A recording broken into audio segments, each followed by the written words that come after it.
Hi, I'm Gervais Sears. I was transplanted for Krebe at 16 years old. I am now 33. Hello, my name is Enrique Hanud. I was diagnosed when I was 5 years old. I had leukemia, and I'm 21 years old now. And it's been 11 years since I'm done with leukemia. Hi, I'm Coco Sutter. I was transplanted at 14 months old, and I'm now 21 years old. So it's been a little while, but we're all good now. Hi, I'm Sarah Hushin. I was diagnosed with AML leukemia at 6 months old, and then in October of '95, I received an unrelated cord blood transplant, and it's been 24 years remission.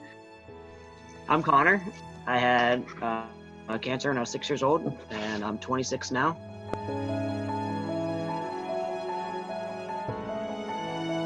You can never give up because you always have good people around you that no matter what, the situation will turn and things will eventually get better to you, just like what happened to myself. Knowing that you have support and people, love and care about you, and the doctors are doing their absolute best, and, don't give up, keep pushing, because it will get better. Always stay positive. I know bad times, but a smile on your face can go a long way. I would say to be patient and know that you can get through it, and like what everybody else said, don't give up, and also it takes what it takes. This is not going to be easy. This is going to be the hardest thing you're going to ever do, but it's worth it. Keep going. Appreciate your doctors and nurses because they love you.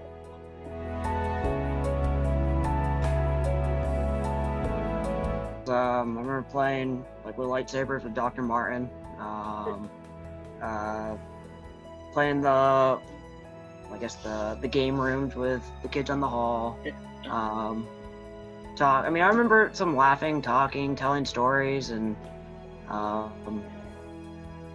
had a little exercise go-kart type of bike, so we'd be riding around, and the nurses have to follow us holding the pole. Those are some good memories. It wasn't all bad times, but I do remember a lot more good than the bad. I remember every day my dad would make me walk a lot in the unit, and every time I walked, I would get these little feet. I have them with me. I have all of these little feet with me, and that's a very good memory for me. Just a great memory was my best buddy that I had, because she was just always there and always so positive and happy, and not just for me but my parents, to have someone else to be around and support. And we see her every year at the Rainbow Walk, not recently, but I still talk to her every year, and it's been so long, so it's great to have her around still. I was most excited when I had yearly checkups. It was like a big to-do. We would load up the car and would drive 5 hours to go to North Carolina and come see you and have appointments. And I would walk into the pediatric hospital, and there would be these decorations hanging from the ceiling, and it was just such an inviting place. And when you get up there, everybody's ready to go, like the nurses and the doctors, and everybody's just so energetic and positive, and I really love that. My nurses were fantastic. They'd come and at night come and sit in the room. They do their chart work in the room with me, because a lot of nights you don't sleep, and it'd be someone to talk to. I think we create a very strong bond together, No matter what happens or where I live, who are my friends, my family, you guys, and the hospital are always gonna be in my heart, in a special place in my heart, Duke just feels like going home. It's safe. Because I was 6, I didn't really have much of a life that I could remember beforehand.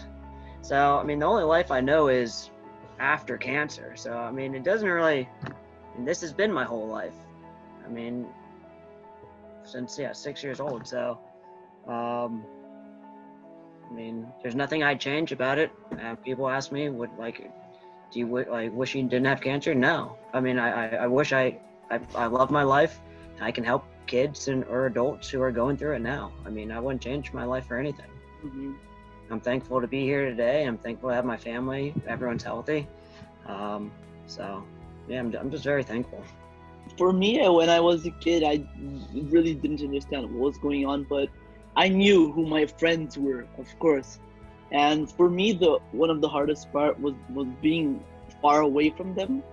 And I think this changed my life, of course, forever, because everything I do or anything I want to do, I think to myself, is this really worth it for everything you've gone through, you know?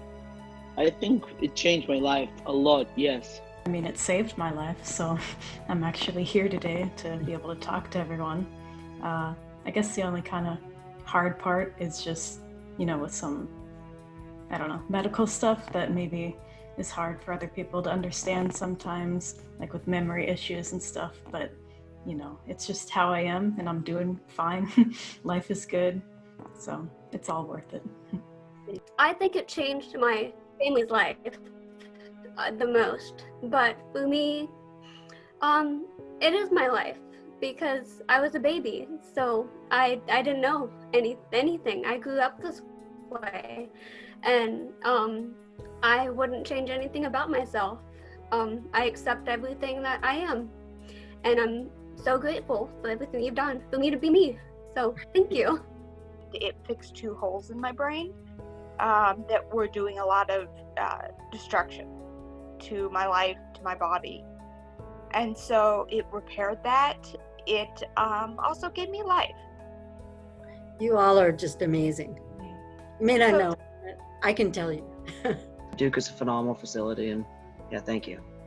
Yeah, if there's something we can all agree on, is that this would have been much more difficult if it wasn't in Duke Hospital and with you. Because of you, we're alive, so we're forever grateful. Well, I'm grateful to all of you, and I think I couldn't know a more wonderful or braver group of people.